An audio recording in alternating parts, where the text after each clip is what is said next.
Mga pre, may dumating na mga kapwa natin ngayon galing sa Pilipinas at saka dito sa domestic. 22 individual.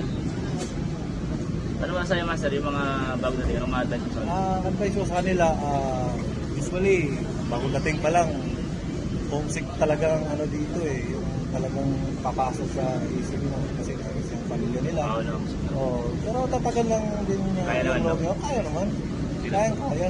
Yung Master, Ito, si Dubai Gaming. ito. Dubai Gaming from Dubai to. Dubai Gaming. Ano masasabi mo sa Kasi naman sa'yo, talaga. yung mga advice mo sa mga bagong dating ngayon? Sakripisyo tapos sa taas. Enjoy lang, enjoy lang ang ipawa trabaho sa akin. Oo, hindi lang. Ikaw, Master, ano masasabi mo? Masasabi ko lang, ano lang, enjoy lang. Enjoy lang yan. Kahit mahirap. Maraming mga kabayan naman dito makakasama. Sila mga pre, 7 shift sila. Kami kasi per shift. Kami po uwi na, sila papasok pa lang. Naghihintay ng mga chicks yan. Okay. Babay mo tayo, babay. Babay mo tayo, babay. Asa, babay.